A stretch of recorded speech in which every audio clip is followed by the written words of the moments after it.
Welcome to Movies in the Making. In today's episode, we are going to be looking at the 1995 biographical war film Braveheart, released by Paramount Pictures in the United States and Canada and 20th Century Studios elsewhere, and directed by Mel Gibson. Here, we will dive deep into the story of the production of this film to celebrate its 30th anniversary. From epic battle sequences to unforgettable speeches, the film had a whirlwind of chaos, creativity, and sheer determination going on behind the scenes that brought the story of the infamous Scottish leader William Wallace to life. If you would like to hear about how more films were done behind the scenes, please like down below and subscribe to this channel for more videos. Now, sit back and enjoy the show. You are all in for a ride of freedom. The origins of Braveheart began with screenwriter Randall Wallace, who penned the story inspired by the legend of Scottish freedom fighter William Wallace. No relation. Though new to Hollywood, Randall Wallace's powerful script caught the attention of Mel Gibson, then one of the biggest stars in the world. Randall recalled a moment early in production, watching Gibson write out during filming of the now famous Sons of Scotland speech. The script's emotional authenticity, especially that speech, moved even the extras, who reacted as if they were ready for a real battle. Gibson was drawn to the script's bold heart and spirit, promising Randall that he would cast actors true to the essence of their roles and commit fully to bringing the vision to life.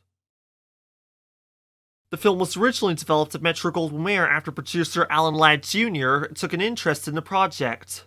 However, during a period of leadership transition and a corporate restructuring at MGM, Ladd made a decisive move to leave the studio. He even took the project with him upon his departure. This pivotal decision allowed the film to move forward under new backing, ultimately leading to Gibson's involvement not only as its star but also as its director and co-producer.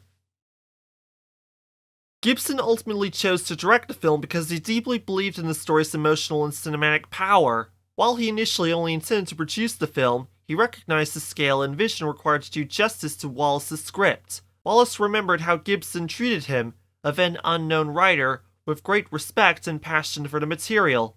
Gibson brought a level of intensity to the film's realism, especially in the brutal battle sequences, while also embracing its emotional core.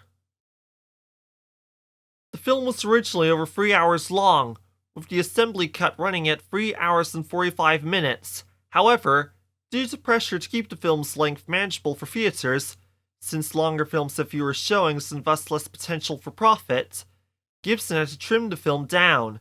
Despite being just under 3 hours in its final version, there is still an hour of unseen footage that has not been included in any home video release, and it may currently be locked away in a vault. Additionally, the violence in the film had to be toned down to avoid receiving an NC-17 rating, which would have resulted in a limited theatrical release.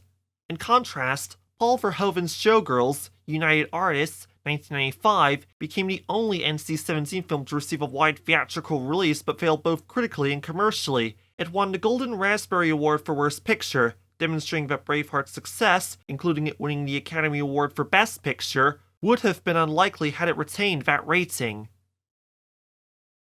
Gibson originally had no intention of starring and considered other actors for the role of William Wallace, with Jason Patric being his top choice due to his talent and emotional range. Brad Pitt's name also came up in industry chatter, though he never seriously considered. Gibson was drawn to Patric's ability to balance strength and sensitivity, qualities crucial to portraying Wallace. However, Randall Wallace ultimately convinced Gibson that he was the only one who could fully capture the character's essence, even if he was more than a decade older than the real-life William Wallace during the events depicted. But Randall argued that storytelling is about conveying truth for performance, not age. Adding to the challenge was Gibson's attempt at a Scottish accent, which drew criticism from some Scots for its inauthenticity. Still, it might have been worse if not for an unexpected moment of guidance. During a dinner with Sean Connery, Gibson picked up the actress's pronunciation of goulash, which helped him refine the accent and bring a more believable tone to the role. During production, Gibson faced immense pressure while juggling multiple roles as director, producer, and lead actor, which took a physical and emotional toll on him.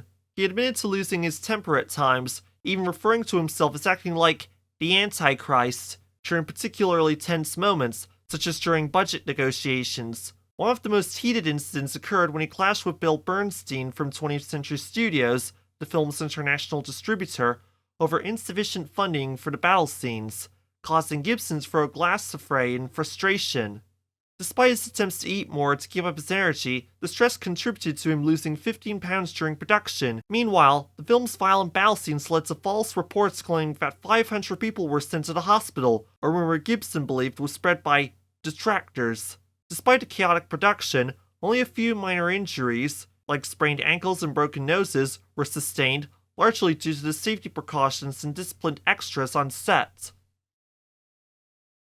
Catherine McCormick's breakout role came when Gibson personally selected her to play Maron, William Wallace's ill-fated wife, a casting choice that launched her into the spotlight and marked the beginning of her film career. Despite the early hype around her as a rising British star, McCormick remained ambivalent about fame and the Hollywood machine, preferring substance over stardom. She went on to appear in several period dramas and less successful American films, often expressing frustration with the industry's superficial expectations, as illustrated by her experience on Anna's Courtesan, Warner Bros. 1998. McCormick eventually shifted her focus towards more meaningful work in theater, embracing complex and controversial roles like that of Anna in the theater production Anna Weiss, and has consistently favored challenging character parts over conventional leading lady fame, maintaining a low profile and a strong sense of artistic integrity.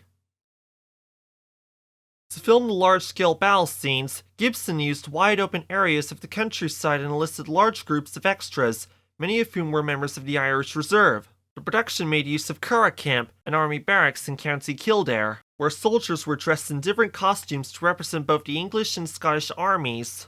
The disciplined soldiers also served as actors, and a nearby racetrack housed the horses used for the cavalry scenes. Additionally, during filming in Scotland, members of the Wallace clan appeared as extras, wearing their clan's official tartan colours. While historically inaccurate, since kilts would not become common in Scotland for another 3 centuries, this detail added a layer of authenticity despite the film's many other inaccuracies. While Braveheart is celebrated for its portrayal of Scotland's fight for freedom, only a portion of the film was actually shot in Scotland. Key Scottish locations include Glencoe and Glen Nevis.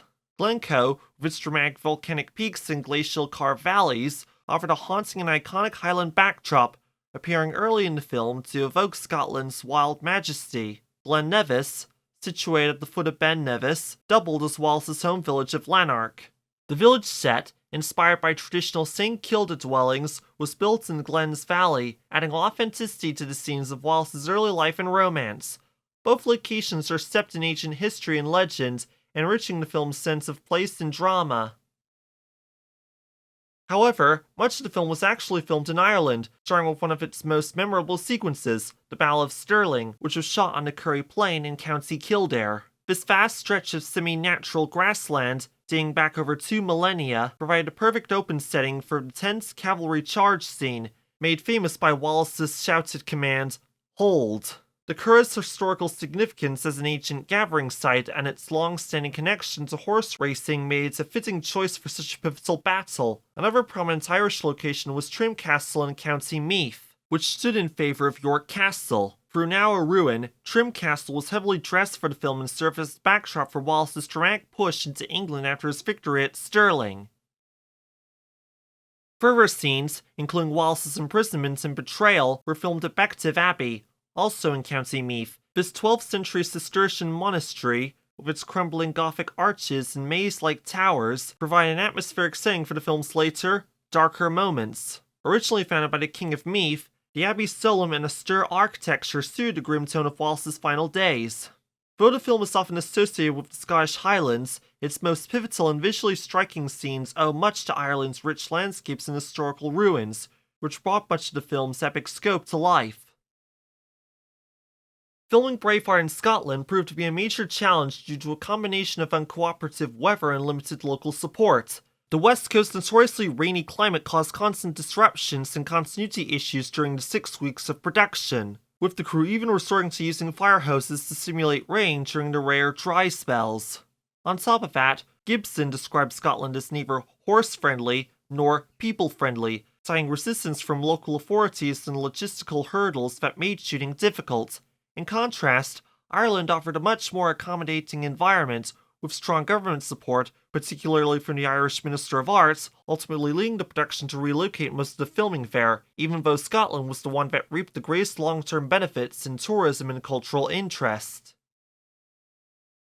During filming, horses play a crucial role in the battle scenes, but their use required careful handling to ensure safety and authenticity. While real horses were used for most of the cavalry, particularly for scenes where they charged into battle, mechanical horses were employed for the more dangerous moments, such as when horses crashed into enemy lines or spears. These fake horses were mounted on movable tracks with springs, creating the illusion of a dramatic leap. Despite this safety measure, filming with the horses was not without risks. Gibson himself had a close call when he fell from his horse during a scene, and the horse reared up, almost landing on him. He narrowly escaped injury thanks to a stunt double who rushed in to pull him to safety. Braveheart faced several technical challenges during filming, including issues with focus and continuity. Many of the outdoor scenes were complicated by weather conditions, such as rain, which caused the ground to shift from dry wet within seconds, disrupting continuity. The hectic nature of the battle scenes also led to several shots being out of focus.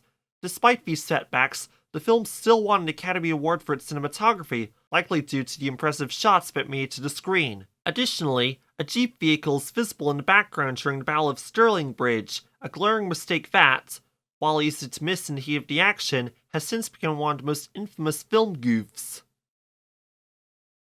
As of the 24th of May, 2025, Braveheart has a 67% critics rating on Rotten Tomatoes, a 68 out of 100 critic score on Metacritic, an 8.3 rating on IMDb, and a 3.9 rating on Letterboxd. The film's budget was $72 million, and it grossed a total of over $213 million following its initial release date of 24th of May, 1995. The film won 5 Academy Awards, one for Best Picture, to Gibson, Bruce Davey, and Alan Ladd Jr., one for Best Director, to Gibson, one for Best Cinematography, surprisingly, to John Toll, one for Best Makeup, to Peter Frampton, Paul Patterson and Lois Burwell, and one for Best Sound Effects Editing, to Lon Bender and Per Hallberg.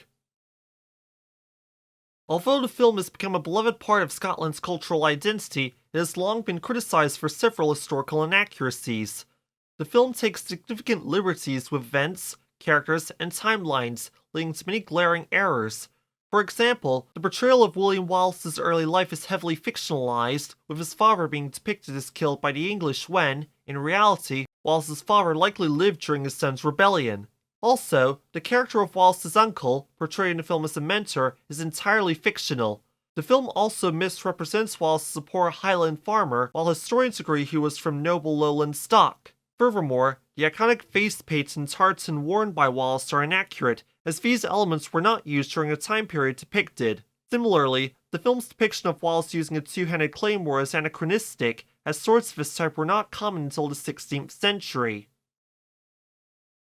The film also takes liberties with significant historical events. For example, the film's Battle of Stirling Bridge completely omits the bridge itself, as well as the real-life leader of the Scottish forces, Andrew de Moray.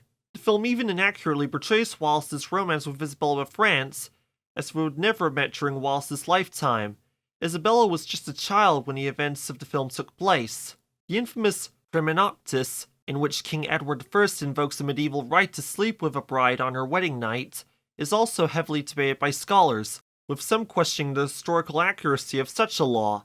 Additionally, the film's portrayal of the Battle of Stirling Bridge and the use of certain weapons and clothing continues to be a point of contention for historians, further cementing the film's status as a work of historical fiction rather than a factual retelling. And that wraps up our deep dive into the making of Braveheart. If you enjoyed this episode, don't forget to like, subscribe, and hit that bell icon to stay updated on all things movies in the making. Let us know in the comments what you think of Braveheart, or if you have any favorite moments from film we did not touch upon, or films you would like to hear covered by this channel. Also be sure to check out our community page, where we announce what films will be talked about by this channel each week. New posts arrive every Friday, or Saturday if we forget to post on Friday. Thanks for watching, and we'll see you all next time on Movies in the Making, where we'll be talking about The Karate Kid, Columbia Pictures 1984, and more films to follow along the way. Tune in for more Movies in the Making as we uncover the stories behind cinema's most unforgettable films. This has been Jason Scotchmer, film enthusiast and passionate about the arts.